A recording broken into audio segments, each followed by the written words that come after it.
बिस्मिल्लाहिर्रहमानिर्रहीम। अस्सलाम वालेकुम। उम्मीद करता हूँ आप सब लोग खैरियत होंगे। दोस्तों, अगर आप भी इजी पैसा की ऐप इस्तेमाल करते हैं तो इजी पैसा के अंदर एक टेक्निकल एरर आपको भी आता होगा। तो वीडियो को वैसे लाइक कर लो, जिन लोगों ने चैनल को सब्सक्राइब नहीं किया तो वो लाजमी से सब्सक्राइब कर दें।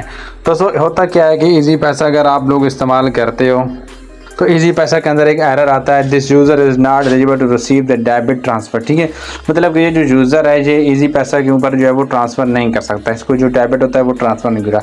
तो अक्सर औक़ात जो लोग पैसे ट्रांसफ़र कर रहे होते हैं तो ये एक टेक्निकल एरर जो है वो यहाँ पे आ जाता है, this user not eligible to receive the debit transfer. ठीक है, मतलब कि आप किसी को पैसे ट्रांसफ़र कर रहे होते हो तो एक टेक्निकल एरर जो है वो यहाँ पे शो हो जाता है। तो इसमें दोस्तों होता क्या है कि वो जो ज़्यादातर मसला होता है वो दूसरे नंबर का होता है, इसमें आपकी अकाउंट की कोई गलती नहीं होती। ठीक है, तो ये चीज़ होती है। अगर हर नंबर के ऊपर ये बार बार टेक्निकल एरर शो हो रहा है तो फिर आप हेल्पलाइन पे रब्ता करके अपने नंबर के बारे में थोड़ी सी डिटेल वगैरह या अपने अकाउंट के बारे में डिटेल वगैरह जान सकते हो।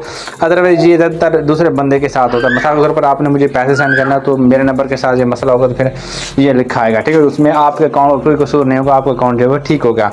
लेकिन अगर आप कहते हो यार मैं हर बंदे को पैसे भेजता हूँ तो हर बंदे के पास ही एक टेक्निकल एरर शो होता है, तो फिर आपको जो है वो यहाँ पे जो है थोड़ा सा बात करनी पड़ेगी हेल्पलाइन से, ताकि आप अपना मसला जो यहाँ पे इसको सेट आउट कर पाओ।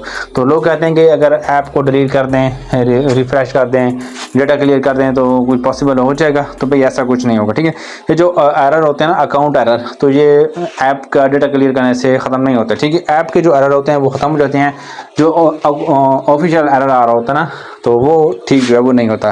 तो इसलिए मैं आपको यही कहता हूँ कि आप हेल्पलाइन पर रब्ता, इसका और कोई हेल्प भी नहीं है। ठीक है, आप मोबाइल फ़ोन को दीवार पर भी मार लो ना फिर भी ठीक नहीं होगा। ठीक है, जो ठीक करने की चीज़ होती है वो आपको बता देते हैं कि भाई ऐसा करोगे तो ठीक हो जाएगा। जो होती है हेल्पलाइन के हाथ में तो वो हम आपको सीधे ही कह देते हैं हेल्पलाइन। ठीक है, वैसे आपसे झूठ नहीं बोलते कि भाई ये ऐसा कर लो वैसा कर लो, मेरी तो आदत नहीं है। ठीक है, जो काम मेरे पास का होता है वो मैं आपको बता देता हूँ, जो मेरे पास करने होता है मैं वो रियल तरीके से आपको बताता हूँ कि आप हेल्पलाइन पर कॉल कर लें।